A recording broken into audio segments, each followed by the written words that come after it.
7:37, el presidente de Estados Unidos, como ustedes lo han escuchado, Joe Biden, que hoy está cumpliendo un año de gobierno, ha afirmado en las últimas horas que será un desastre para Rusia si decide invadir Ucrania.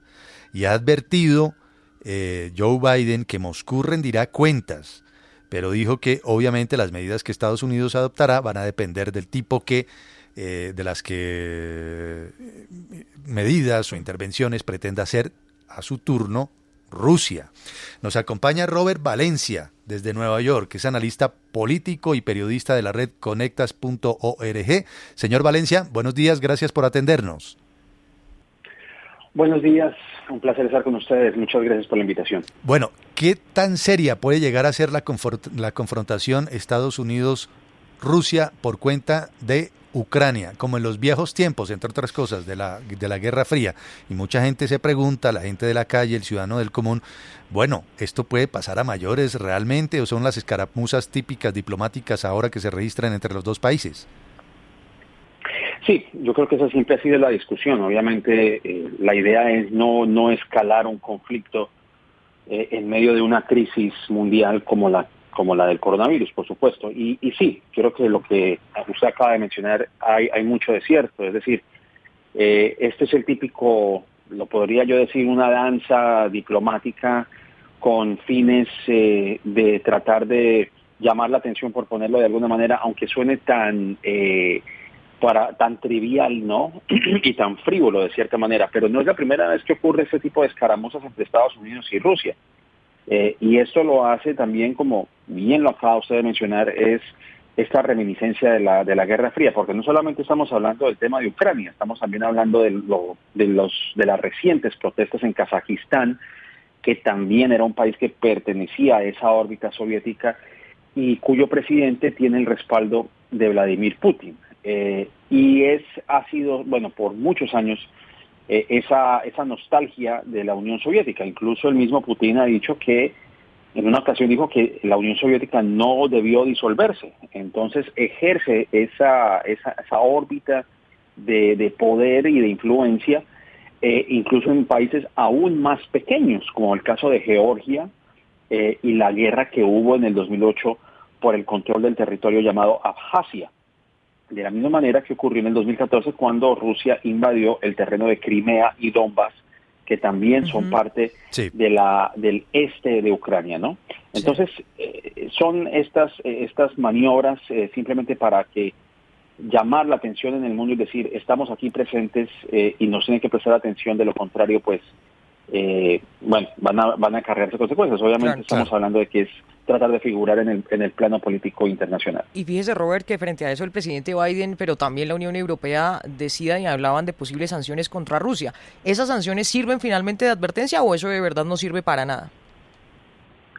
Bueno, obviamente son advertencias, ¿no? Ya de aquí a que se implemente, pues obviamente es otra cosa, ¿no? Yo creo que ahí es donde está esa diferencia, ¿no? Porque siempre se ha quedado en amenazas, pero al final de cuentas Rusia siempre procura salirse con la suya. Es decir, yo creo que el tema aquí es la proporcionalidad de las amenazas y la proporcionalidad, digamos, de la equivalencia del accionar de cada parte, porque obviamente lo que se dice es que Rusia no quiere ningún tipo de influencia de la OTAN sobre su territorio, y al hablar del territorio habla de países incluso que son aledaños a Rusia, tan lejanos y tan soberanos como el caso, no lejanos en el sentido de que no tienen ningún tipo de injerencia, como el caso de Polonia, ¿no?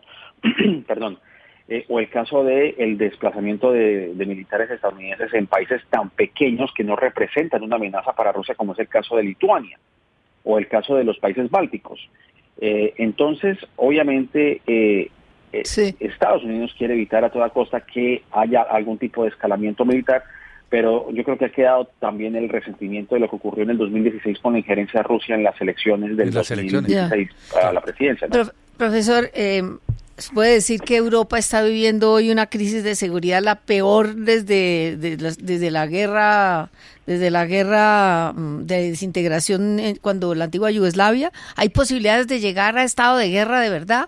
¿O esto es que se están mostrando los dientes y ahí es simplemente como en la Guerra Fría, que es que yo tengo la posibilidad y usted también, y por eso mismo no nos vamos a enfrentar?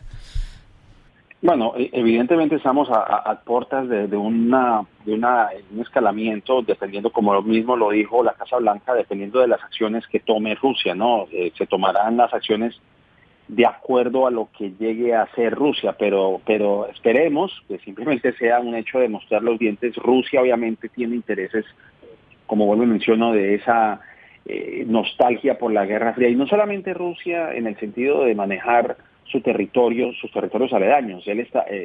Vladimir Putin está buscando alianzas con otros países que también son de alguna manera adversarios de Estados Unidos. De hecho, Vladimir Putin se reunió con Irán esta semana, también ha tenido contactos con China, porque son esos países que quieren ejercer un balance de poder a nivel mundial. Y todo esto ha sido posible, de cierta manera, por el vacío de poder que dejó Donald Trump en sus 4 años de administración, en donde Estados Unidos pues básicamente se aisló o tomó un rol secundario frente al presidente que teníamos hace 4 años. Entonces, obviamente, lo que está tratando Estados Unidos de hacer es nuevamente de volver a restablecer su poder, por decirlo de alguna manera, su poder diplomático, pero ya le ha tomado ventaja a Rusia, no solamente en China, no solamente en Irán, sino también en Latinoamérica. Veamos el caso de Venezuela, el caso de